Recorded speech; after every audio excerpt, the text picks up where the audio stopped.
Good morning to all. In this video we start exercise 6.4 part 2 of class 10.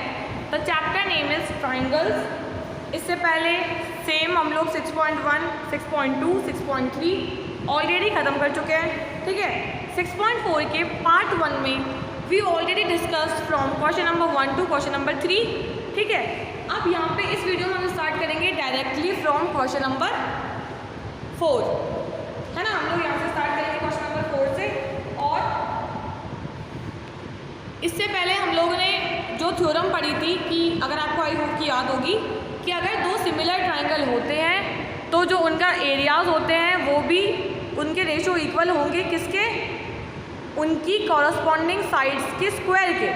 ये हमारी particular theorem थी, है ना. इसी पे बेस हम लोग क्वेश्चन करेंगे क्वेश्चन नंबर 4 से. क्वेश्चन नंबर 4 क्या है आपका कि if the areas of two triangles are equal. अगर दो ट्राइंगल के एरियाज इक्वल हैं तो हमें प्रूव करना है कि वो कॉन्ग्रुएंट होंगे. वैसे तो हमें पता है कि वो कॉन्ग्रुएंट होते हैं, पर अगर हमें एरिया वाइज प्रूव करना हो कि भाई अगर दो ट्राइंगल के एरियाज इक्वल है, now we have to prove that both triangles are congruent. तो हमें उसने गिवन क्या दिया है, हम लोग ट्राइंगल्स को ABC और DEF ले सकते हैं. Then given triangle ABC is similar to triangle DEF, है ना. ये दोनों ट्राइंगल सिमिलर हो गए. ये हो गया हमारा. उसके बाद हमें ये प्रूफ करना है कि एरिया वाइज इक्वल होंगे. तो area of triangle ABC is similar या equal area of triangle DEF. ये हमें चाहिए. अब हम लोग कैसे प्रूफ करेंगे? सबसे पहले तो इसके साइड्स के ऊपर हम लोग क्वेश्चन देखेंगे कि भाई हमको ये पता है कि भाई दो ट्राइंगल का एरिया कब सिमिलर होता है, जब उनकी कॉरस्पॉन्डिंग साइड्स के जो रेशो होते हैं उनका स्क्वायर्स इक्वल होता है. तो हमारा जब अगर ट्राइंगल होगा वो ABC और DEF होगा, है ना. तो AB का स्क्वायर अपॉन DE का स्क्वायर हम लोग ये कंसिडर कर सकते हैं. एक हम लोग अप्रोच ले सकते हैं AC और यहाँ से DF. ये भी हमारे पास ऑप्शन है. दूसरा ऑप्शन हमारे पास लास्ट है, दैट इज CB और EF. ठीक है, ये हो गया हमारा. अब क्योंकि ये एरिया वाइज इक्वल है ना, सबसे अच्छी बात ये होती है कि उसने हमें दिया है कि भैया ये इसका एरिया इक्वल है. इक्वल मतलब कुछ भी होगा, ये कुछ भी हो सकता है. अगर ये 100 है तो ये भी 100 है. ये वॉट एवर कोई नंबर ले लो, 250 है तो ये भी 250 है. तो ऑब्वियसली वो वैल्यू कट के कितनी हो जाएगी, 1 इस केस के अंदर. और 1 के इक्वल हम लोग क्या रखेंगे, सारा के सारा. तो क्योंकि जगह नहीं है हमारे पास तो इसकी जगह पे हम लोग पुट कर देते हैं 1. अब अगर ये 1 की इक्वल है, इट मीन्स ये जितना भी नीचे वाला पार्ट है ये कहाँ जाएगा ये डिवाइड में, तो यहाँ कहाँ जाएगा मल्टीप्लाई होके उधर. इट मीन्स ये जितनी भी साइड आ रही है हमारी DE DF EF ये किसके इक्वल हो जाएगी, AB AC और CB के. तो बस अगर इसके स्क्वायर से स्क्वायर काट दें तो हमें ये पता है कि AB बराबर DE है हमारा, है ना, एंड AC बराबर DF है हमारा. सबको इंडिविजुअल 1 के इक्वल प्रूफ कर लो. एंड CB बराबर EF है हमारा. और अब अगर हमारे पास सारी साइड्स इक्वल आ गई है कि भैया इसकी साइड इसकी इक्वल है, तो ऑब्वियसली बात है वो कॉन्ग्रुएंट होगा. By which criteria? By side side side criteria. We हमको पता है, we know that area of ABC is congruence of area of DEF. Fine. ठीक है. Now question 5th. Question 5th is DEF is the mid points of side AB BC और AC. ये इसके mid points हैं. ठीक है, ये ले लो. और मिड पॉइंट की हेल्प से हमने एक और ट्राइंगल हमने ड्रॉ करा है यहाँ पे हमारे क्वेश्चन के लिए. अब क्या होगा, हमें ये पता है कि हमें प्रूव करना है कि find the ratio of the areas of ABC और DEF. सबसे अच्छी बात है कि अगर ऐसा क्वेश्चन हमारे MCQ में आता है तो आप आंख बंद करके वहाँ पे 1:4 या अगर ट्राइंगल आगे पीछे पूछेगा तो 4:1 लिख देना.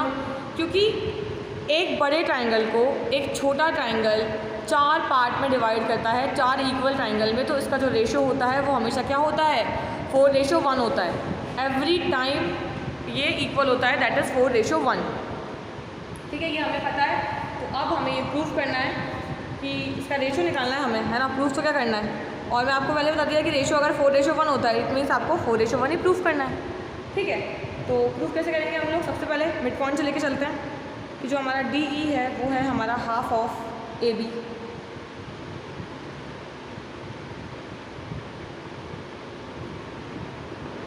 क्योंकि D और E जो मिड पॉइंट है वो इसका BC और CA का जो है वो उसका मिड पॉइंट है।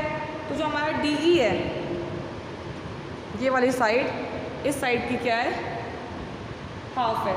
और अगर हम लोग ये देखें, और ये ऐसा क्यों होता है, क्योंकि हमने पहले पढ़ रखा है कि line segment joining the mid point of 2 sides of triangle is parallel to the third side and half of it. Mid point theorem है ये कि अगर दो ट्राइंगल की मिड पॉइंट से अगर कोई चीज़ हम लोग लाइन काट रहे हैं तो जो थर्ड साइड होती है वो लाइन उसके पैरेलल भी होती है, उसकी हाफ भी होती है। तो अगर ये इसका पैरेलल है तो ये इसका पैरेलल है और ये इसका पैरेलल है, सब में सेम चीज़ लगेगी, है ना। तो EF, ये EF is half of BC and DF is half of AC। ठीक है, इसका मतलब अगर हम इनका रेशियो देखें DE AB EF BC और DF AC का, तो हमें पता पड़ेगा कि ये सब क्या है, इक्वल है। सबका तो हाफ हाफ हाफ ही आ रहा है ना, तो उसको हम लोग ऐसे लिख सकते हैं, is equals to EF upon BC is equals to DF upon AC is equals to half. सारे ये वाले पॉइंट्स हमने ऊपर लिए हैं और सारे ये वाले पॉइंट्स हमने नीचे लिए हैं, और ये किसके इक्वल है, हाफ के इक्वल है। तो हमारा जो एरिया है और जो हमारा एरिया है ABC वो किसका इक्वल हो जाएगा, साइड्स के स्क्वायर की इक्वल, दैट इज़ 1 स्क्वायर, 1/2 का स्क्वायर। अब 1/2 का स्क्वायर ओपन करो तो ये खुलता है 1/4, है ना। 1/4 को हम क्रॉस मल्टीप्लाई करेंगे तो ये इसका 4 पार्ट है, ये इसका 1 पार्ट है।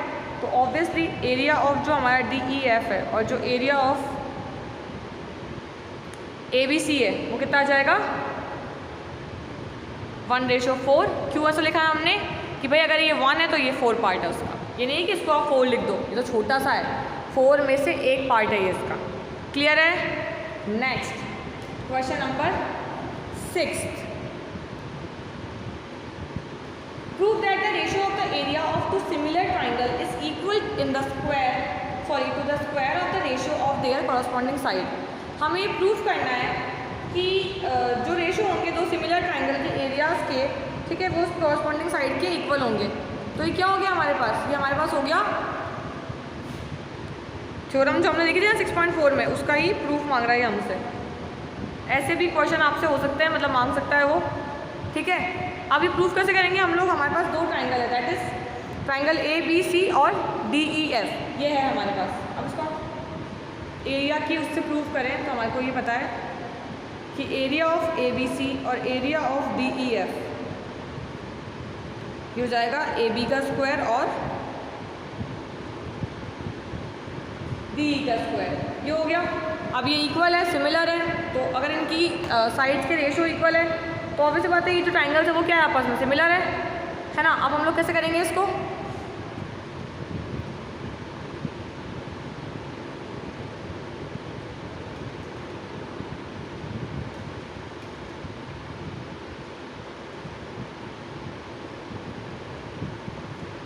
ऐसे करेंगे कि AB और इसके DE साइड, इसका बेस दैट इज BC और EF इक्वल है, यहाँ से BP और EQ इक्वल है, क्योंकि किसके डबल है, BC और इसके इक्वल है, डबल डबल है ये, तो हमने यहाँ पे से इसका 2 से 2 कैंसिल करके इसको हमने पूरा क्या ले लिया, BP।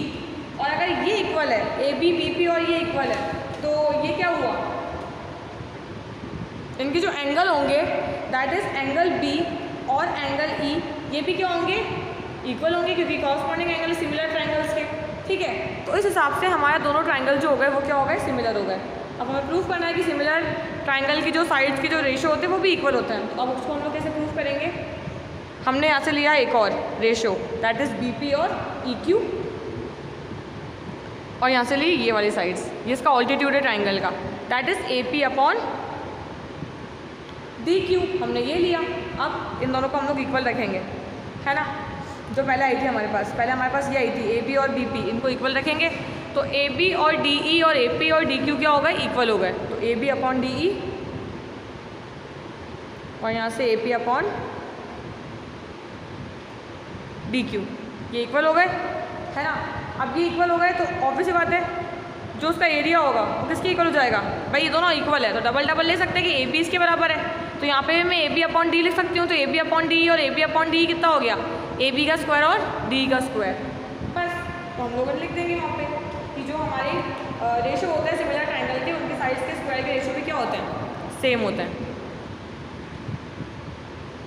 हमको प्रूव करना है 7th क्वेश्चन के अंदर कि that the area of equilateral triangle described on one side of a square is equal to the half the area of equilateral triangle described on its one of its diagonal, ठीक है।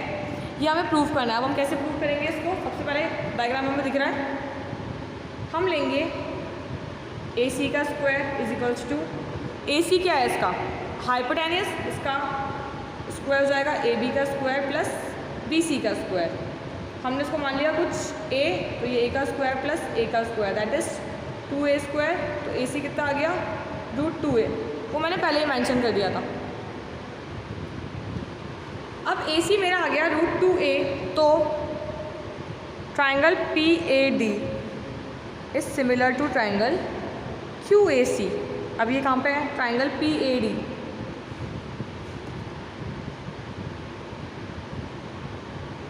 Triangle P A D is equal to triangle Q A C पूरा, ठीक है। और ये similarities हमने लिया है कि इसका जो एंगल है वो 60 डिग्री है क्योंकि वो इक्विलेटरल है ना। तो area of P A D upon area of Q A C is equals to A D का स्क्वायर अपॉन ए सी का स्क्वायर। तो ए स्क्वायर अपॉन √2a का स्क्वायर, तो ये हो गया 1/2, ठीक है। तो area of triangle P A D is equals to half of area of triangle Q A C. देखो मैंने क्या करा, मैंने यहाँ पे पी ए डी और क्यू ए सी लिया, उसके ऊपर थ्योरम अप्लाई करी कि भैया वो उसके साइड्स के रेशो के स्क्वायर के इक्वल होगा। अब साइड्स के रेशो का स्क्वायर कितना है, जो हमारा ए डी है वो तो ए स्क्वायर है, ये हमने स्क्वायर से निकाला, और जो हमारा ए सी है वो √2a का स्क्वायर है। तो ए स्क्वायर जब आएगा तो ए स्क्वायर से ए स्क्वायर कट जाएगा, और जो 2 का स्क्वायर है वो कितना हो जाएगा, 1/2 √2 का। अब ये 1/2 हो गया, तो जो हमारा इसका एरिया आया वो कितना हो गया, क्रॉस मल्टीप्लाई होगा, ये जाएगा कि जो हमारा पी ए डी है वो कितना हो जाएगा, 1/2 ऑफ क्यू ए सी। अब इसकी 6.5 एक्सरसाइज बचती है हमारे पास ओनली टर्म 1 के सिलेबस की कंप्लीशन के लिए, वो भी मैं आपको जल्दी करवा दूँगी, ठीक है। जब तक आपको उसकी प्रैक्टिस करनी है, आपको प्रॉब्लम होती है तो आप स्कूल में उसको मार्क करके लाके पूछ सकते हो। Thank you, have a good day.